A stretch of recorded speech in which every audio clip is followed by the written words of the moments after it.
n'est pas un cuisinier comme les autres. Il a le sens du spectacle.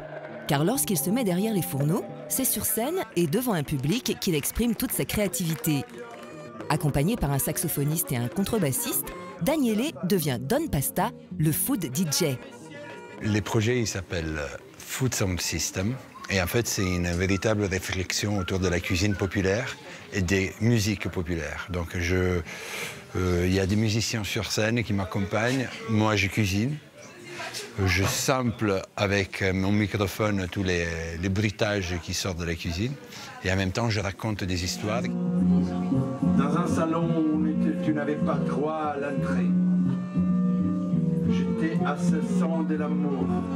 DJ depuis tout jeune et originaire du sud de l'Italie, c'est là-bas qu'il a commencé il y a 10 ans à mélanger l'art de la cuisine et l'art de la musique.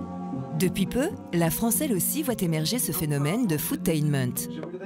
Ici, c'est vrai que c'est arrivé avec je pense, une exigence de renouvellement de la grande cuisine qui nécessite de s'ouvrir à une nouvelle génération. Et en même temps, il y a des générations autour de 30-40 ans qui ont un background très musical et très fêtard. Donc en fait, je pense qu'ils se sont croisés les passions de nouvelles générations avec la nécessité de la grande gastronomie française de se transformer. Une heure de performance à travers laquelle la musique vient en quelque sorte assaisonner la cuisine. J'ai trouvé très spécial, particulier et aussi poétique de conjuguer l'art de la cuisine, donc de faire des pâtes, qui c'est une chose assez simple, avec la musique. Je trouve que l'association qu'il fait entre la nourriture et le jazz, c'est quelque chose qui me parle. Une philosophie adoptée par cette épicerie italienne, installée depuis 1 an sur les bords du canal Saint-Martin à Paris. Comme souvent dans les restaurants et les boutiques, il y a un fond musical. Sauf qu'ici, c'est le patron qui mixe en direct. Le dimanche, peut-être c'est plutôt jazz ou blues, c'est plus cool. L'apéro, c'est funky. Bon, la gente il veut un petit peu bouger, un petit peu plus peut-être. Je cherche de faire un petit peu une ambiance dans les différents moments de la journée et de la semaine. Des vins, de l'huile d'olive, de la charcuterie et des fromages. Le must des produits italiens d'un côté et de l'autre, des étagères entières de vinyles. Mais ceux-ci ne sont pas à vendre. Je collectionne vinyle depuis 10 ans et je suis architecte. Donc avant, j'étais toujours en voyage pour mon boulot et je n'avais pas la possibilité d'écouter la musique.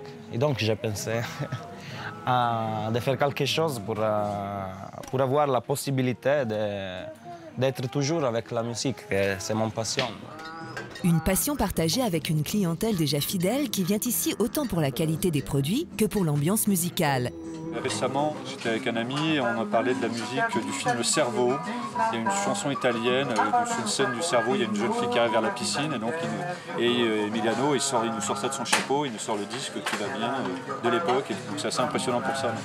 Se restaurer et se distraire en même temps, c'est l'idée d'une toute nouvelle attraction inaugurée cette année au Futuroscope de Poitiers.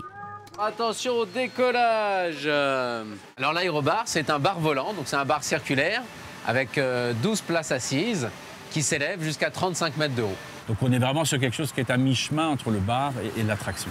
Ça part d'une idée à laquelle on tient beaucoup ici, qui est de proposer des expériences aux visiteurs, y compris entre les pavillons.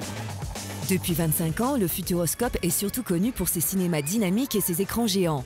L'aérobar apparaît ici comme un ovni qui provoque la curiosité des visiteurs. Ça change complètement l'état d'esprit dans lequel on se trouve.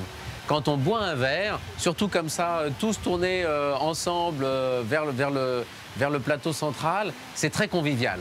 Effectivement, lorsqu'Elisa est montée dans l'aérobar avec quelques amis, elle ne s'attendait certainement pas à partager un moment inédit avec l'ensemble de la tablée à 35 mètres de haut.